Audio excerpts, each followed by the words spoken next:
I took the job because I had nothing left keeping me where I was. My breakup had wrecked me, I had lost my apartment, and I desperately needed a fresh start. When I found an opening for a fire lookout tower deep in the mountains, it seemed perfect. After a long drive and an even longer hike through dense forest, I finally reached the tower. It stood completely alone above endless trees with no signs of civilization anywhere in sight. Inside the cabin I found supplies, a radio, a bed, and a handwritten note tucked beneath the desk. At first I thought it was part of the job instructions, but the moment I started reading I realized something was wrong. The paper contained 7 strange rules. Never answer radio calls after midnight. Never leave during fog. Ignore voices calling your name from the woods. The rules grew stranger with each line until I reached the final one. Never look toward the northern ridge after midnight. I laughed and assumed the previous lookout had left behind some kind of prank. The note looked old, almost as if it had been written in a hurry. Still, something about the handwriting bothered me. It looked desperate. As darkness settled over the mountains, the forest became an endless sea of black shadows. The silence was overwhelming. Every creak of the tower sounded louder than it should have. I spent the evening organizing supplies and learning the radio equipment. Every so often, I found myself glancing at the note sitting on the desk. The final rule stayed in my mind no matter how hard I tried to ignore it. By midnight, I was sitting beside the window with a cup of coffee, staring out across the moonlit mountains while the wind rattled the glass around me. Eventually, my eyes drifted toward the northern ridge. For a moment, I remembered the warning and almost looked away. Instead, I stepped closer to the window. At first, I saw nothing unusual. Then, I noticed something standing beyond the ridge. My stomach dropped. The shape was impossibly large, towering above the mountains themselves. It looked vaguely human, with long arms hanging motionless at its sides. The thing wasn't moving, but somehow it felt alive. I stood frozen as clouds drifted past its enormous silhouette. Then 2 pale lights appeared where its eyes should have been. Even from that impossible distance, I knew it was looking directly at me. My hands began to shake. The note slipped from my fingers onto the floor. At that moment, I stopped wondering why the rules existed. I started wondering what had happened to the lookout who wrote them. The next few days passed quietly, and for the first time in months, I felt myself settling into a routine. Every morning, I scanned the forest for smoke, checked the trails through my binoculars, and radioed the nearest lookout tower. The woman on the other end introduced herself as Claire. She had worked these mountains for years and seemed friendly enough. Most of our conversations were short, but hearing another human voice helped with the isolation. During the day, the forest felt peaceful. Sunlight poured through the trees. Birds filled the air with noise, and it was easy to convince myself that the strange rules I had found were nothing more than an old joke left behind by a bored lookout. That confidence disappeared on the 4th night. Just after sunset, I noticed a faint orange light deep in the forest below. At first I assumed it was a camper ignoring park regulations. Then another light appeared. Then another. Within minutes, several lantern-like lights were glowing among the trees. They weren't moving like flashlights. They simply hovered in place. Curious, I grabbed the list of rules and read through them again. One line immediately caught my attention. Never count the lights if they appear below the tower after dark. I laughed nervously. The warning seemed ridiculous. They were probably campers sitting around separate campsites. Still, I couldn't stop staring at them. Eventually, curiosity got the better of me. I began counting. 1, 2, 3, 4, 5, 6, 7. There were exactly 7 lights scattered across the forest floor. Satisfied, I stepped away from the window and spent the rest of the night trying not to think about them. The following morning, I woke earlier than usual. The first thing I noticed was a strange feeling I couldn't explain. It felt like someone was watching me. I shook it off and made coffee before walking to the window. The forest looked normal beneath the morning sunlight. Then, I spotted something near the base of the tower. A lantern sat among the trees where none had been before. My stomach tightened. That evening, I waited by the window as darkness returned. One by one, the lights appeared again in the distance. My pulse quickened as I counted them without meaning to. 1, 2, 3, 4, 5, 6, 7, 8. I froze. There had only been 7 the night before. The 8th lantern stood much closer than the others, positioned on a ridge with a clear view of the tower. As I stared at it, the light suddenly moved. Not through the forest, toward me. In that moment, I remembered the warning. The rule had never said what would happen if you counted the lights. Looking at that 8th lantern slowly approaching through the darkness, I realized I was about to find out. 3 days after I counted the lights, a storm rolled into the mountains and refused to leave. Rain hammered the tower from morning until night, while powerful winds shook the entire structure. Thick clouds swallowed the peaks, turning the world outside into a gray blur. There would be no patrols until the weather cleared, leaving me trapped inside with nothing but the radio, the sound of rain, and my own thoughts. Claire checked in a few times each day, but even her voice seemed distant beneath the constant static. The isolation was beginning to wear on me. I found myself rereading the strange list of rules over and over. One rule stood out more than the others. If footsteps climb the tower after dark, do not open the door. The warning seemed ridiculous. Yet after everything that had happened so far, I wasn't laughing anymore. That night, the storm became even worse. Around 11, the power flickered for a moment before stabilizing. I sat near the window watching lightning flash across the distant mountains. Just before midnight, I heard a sound that made my stomach tighten. Footsteps. Slow and heavy. They echoed from somewhere below the tower. At first, I thought it might be a ranger seeking shelter from the storm. The footsteps continued climbing the staircase wrapped around the tower. Step. Step. Step. They moved steadily upward. I grabbed the list from the desk and read the rule again. Do not open the door. The footsteps finally stopped outside. Then came a soft knock. A woman's voice followed. Calm. Gentle. Almost comforting. She said she was lost and needed help. She sounded cold and frightened. Every instinct told me to unlock the door. Then I remembered the lanterns and the giant figure on the ridge. I stayed where I was. The woman continued speaking for several minutes. She begged me to let her inside just long enough to escape the storm. Something about her voice felt wrong. She never sounded out of breath, despite supposedly climbing over 100 feet of stairs. My curiosity eventually got the better of me. Instead of opening the door, I carefully moved toward the side window. Rain streaked across the glass as I looked outside. At first, I saw nothing. Then, lightning flashed across the mountains. My blood turned to ice. Floating beside the tower was a woman's face. Nothing else. No body. No neck. No arms. Just a pale, smiling face suspended in the darkness outside my window. Its eyes were fixed directly on me. The mouth stretched wider than any human smile should. Another flash of lightning illuminated it again, and this time, the face was closer. The voice outside never stopped pleading for help. But now, I knew the truth. Whatever was speaking out there was never human. After the thing outside my tower disappeared, I'd barely slept. The storm finally moved on the following day, leaving the mountains quiet again. But the silence felt different now. Every shadow in the forest seemed to hide something watching me. I spent most of the day trying to distract myself with work. I scanned the trees for smoke, checked trail maps, and radioed Claire a few times. I considered telling her about the floating face, but something stopped me. Deep down, I already knew what she would say. Follow the rules. Don't ask questions. Survive the summer. As evening arrived, I found myself studying the list again. One rule caught my attention more than the others. Never answer a voice that knows your name before you introduce yourself. I had overlooked it before because it sounded harmless compared to the rest. That changed later that night. A little after midnight, the main radio suddenly crackled to life beside my bed.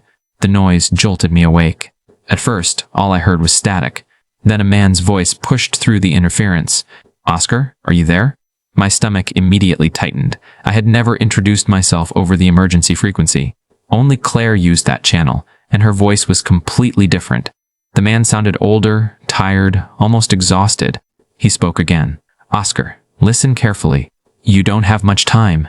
I froze. The rule instantly came back to me.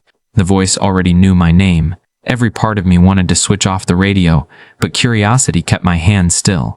Before I could say anything, the man continued speaking. He claimed he was the lookout who worked this tower before me. That made no sense. According to the records I had found in the cabin, the previous lookout had died years ago after supposedly falling from the tower during a storm. The radio hissed loudly before the voice returned. This time, it wasn't talking about the tower. It was talking about me. The man mentioned the city where I grew up. Then he spoke about my childhood dog that died when I was 12. He described the small scar on my knee from falling off a bicycle. My heart started pounding. None of that information existed anywhere in the tower. Then he mentioned my ex-girlfriend by name and repeated the exact words she said before leaving me. Those were words nobody else had heard.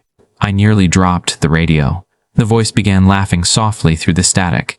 It wasn't a normal laugh. It sounded broken, as if several people were laughing together. Then the final sentence came through.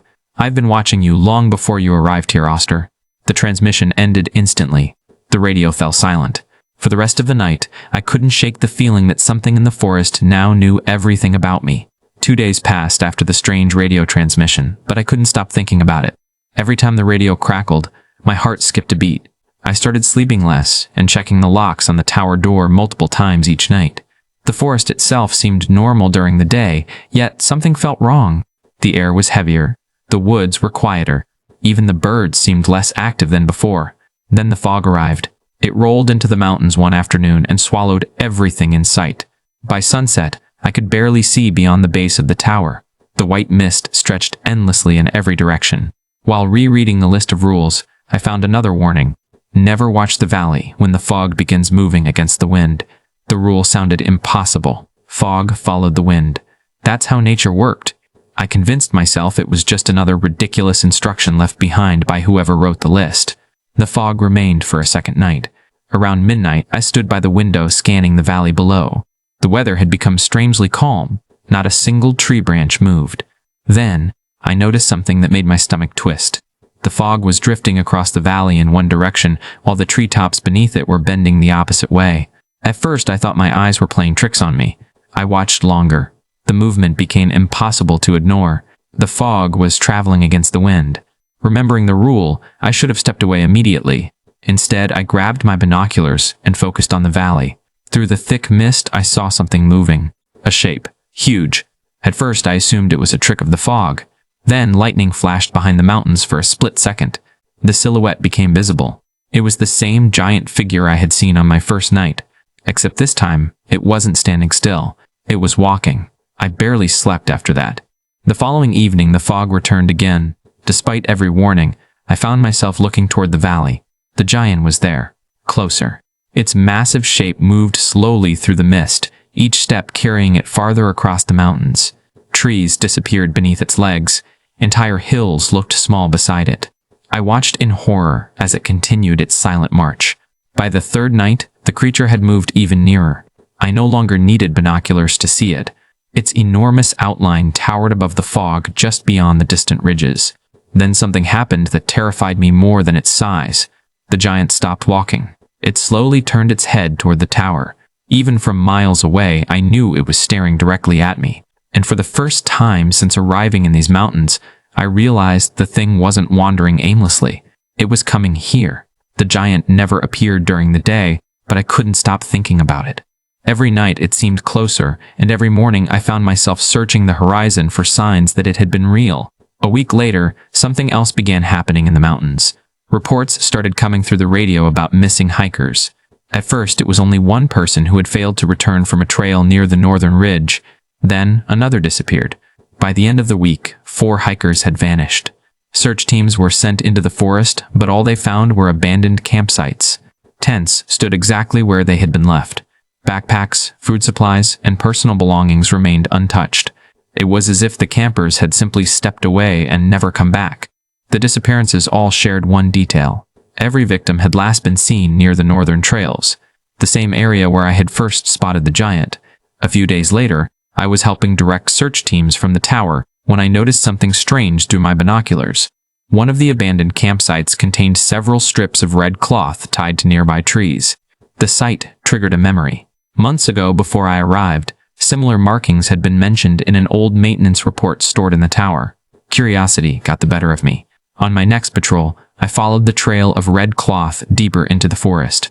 The markers led far beyond the normal hiking paths and into a part of the woods rarely visited by anyone. After nearly an hour of walking, I found what they had been hiding.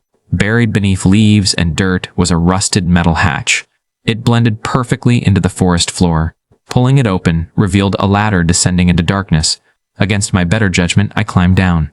The bunker below was larger than I expected. Dust covered everything, but the structure itself remained intact. Old shelves lined the walls, and several wooden boxes sat in the corners. What caught my attention immediately were the journals stacked neatly on a table. The names on the covers belonged to former lookouts dating back decades. I opened the first journal and began reading. Within minutes, my blood ran cold.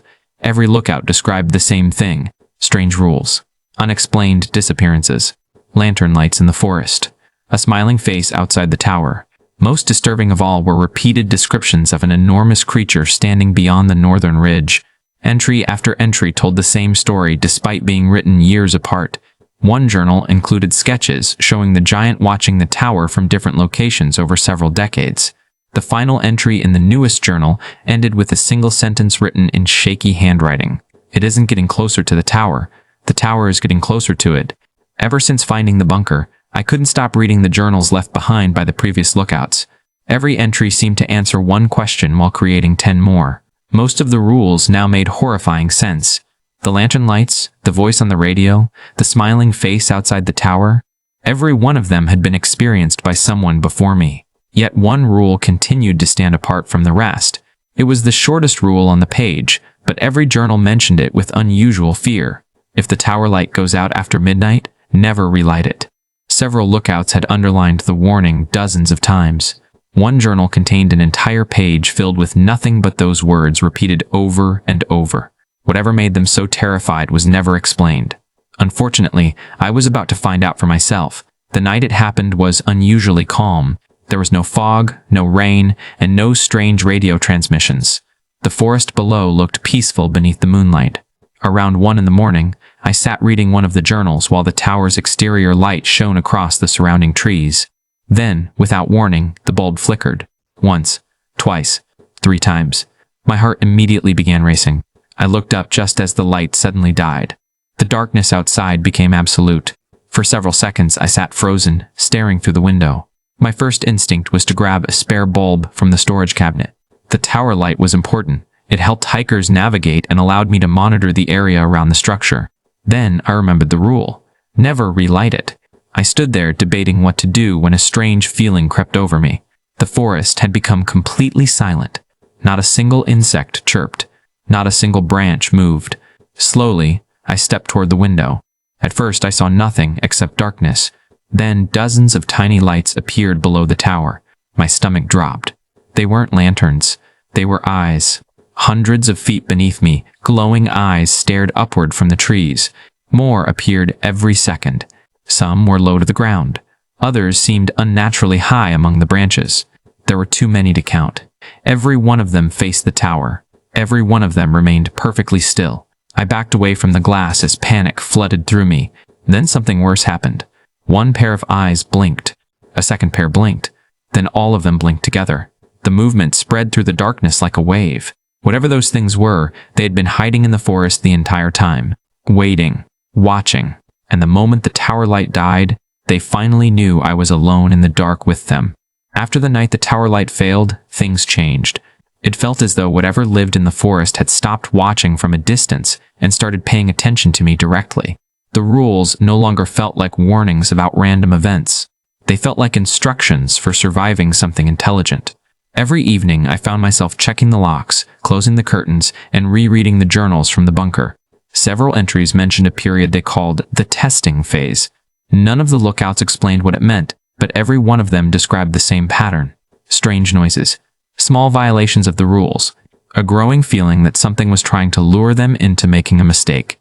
A few nights later, I discovered exactly what they meant. It started with scratching. Just after midnight, a faint scraping sound echoed from somewhere below the tower. At first it was so quiet that I thought it was an animal moving through the trees. Then it came again. Scratch, scratch, scratch. The sound was slow and deliberate. It moved around the base of the tower as if something was circling it. I grabbed my flashlight and stepped toward the window, but the scratching stopped immediately. For several minutes there was only silence. Then the sound returned, this time higher than before. My stomach tightened. Whatever was making the noise was climbing. The scratching continued around the metal supports and wooden walls, gradually moving upward toward the cabin itself. I switched off the flashlight and backed away from the glass. The noise finally stopped directly outside. For nearly an hour, nothing happened. Then I heard a soft tap against one of the side windows. The sound came from a second-floor window positioned on the outer wall of the tower. Reaching it would have been impossible without hanging in midair. My heart pounded as another tap echoed through the cabin. Against every instinct, I slowly turned toward the glass. A face was staring back at me. I nearly screamed. It belonged to a young man, maybe in his 20s. His skin was pale, and his eyes were wide and unblinking. At first, I thought he was alive and somehow trapped outside. Then recognition hit me. A search bulletin had circulated through the radio network weeks earlier. Missing hiker. Male. Last seen near the northern trails. I had studied his photograph during the search effort. The face outside my window was his. The same eyes. The same features. The same person. Yet something was horribly wrong. His mouth stretched into an unnatural smile that split across his cheeks. As I stared in horror, his eyes never blinked once. Then the face slowly began sliding sideways across the outside of the glass, moving through empty air where no human being could possibly stand. The testing phase had begun. The face at the window disappeared before sunrise, but I knew things had reached a point where I could no longer pretend I understood what was happening. The journals, the rules, the missing hikers, the giant in the fog. None of it made sense. That morning I contacted Claire through the radio and demanded answers. For several seconds she said nothing. Then she sighed heavily, as if she had been expecting this conversation for a long time. When I told her about the face, the glowing eyes, and everything I had seen since arriving at the tower, she didn't sound surprised. Instead, she asked a single question. "Can you still see the northern ridge?" I looked through my binoculars. Even from miles away, the enormous silhouette stood motionless among the mountains. When I told her yes, she became strangely relieved. Claire finally revealed what nobody had told me when I took the job. The tower was never built to watch for wildfires. That was simply the cover story used for new recruits. The real purpose of the tower was far older and far more disturbing. Decades ago, people living near the mountains began reporting sightings of a massive figure moving through the wilderness. Entire campsites were abandoned overnight. Search parties vanished. Strange lights appeared in the forests. Eventually, a decision was made to build observation towers throughout the region, not to monitor fires, but to monitor the thing. According to records kept hidden from the public, the creature had one unusual behavior. It remained completely still whenever it was being observed. The moment nobody watched it, it moved. Slowly, patiently, relentlessly. Every tower existed to ensure someone always had eyes on it. My stomach turned as Claire continued. She explained that every lookout before me had eventually encountered the rules. Some ignored them and disappeared. Others broke under the pressure and abandoned their posts. A few simply vanished without leaving any trace behind. The journals in the bunker were written by those who survived long enough to understand what the rules were really for. They weren't protecting the lookouts from random supernatural events. They were preventing distractions. Every strange voice, every smiling face, every scratching sound, and every glowing light had the same purpose. They were attempts to make the lookout stop watching the creature. I rushed to the window and focused on the northern ridge. The giant still stood there, motionless, waiting. Claire's voice crackled through the radio one final time. "Whatever happens, don't look away for too long." As she spoke, I noticed something that made my blood run cold. The giant's head was no longer facing the same direction as before. Somehow, without me seeing it move, it had turned slightly toward the tower. I knew the final night had arrived, the moment I opened my eyes. The forest felt wrong. The air itself seemed heavier, as if the mountains were holding their breath. Claire hadn't answered any radio calls since the previous evening, and no matter how many times I tried contacting the neighboring towers, all I received was static. The giant remained visible on the ridge throughout the day. For the first time since I had seen it, it wasn't standing still. Every hour it appeared slightly closer. By sunset, it had reached the mountains directly opposite the tower. I spent the remaining daylight reading the journals one final time. Hidden among the last pages was a sentence I had somehow missed before. "The rules do not protect the lookout. The rules protect the cage." I didn't understand what it meant until night fell. Just after midnight, everything began at once. The radio exploded with noise. Not static. Screaming. Dozens of voices cried out through the speaker, overlapping into a wall of pain that filled the cabin. Before I could switch it off, heavy footsteps thundered onto the staircase outside. They weren't slow like before.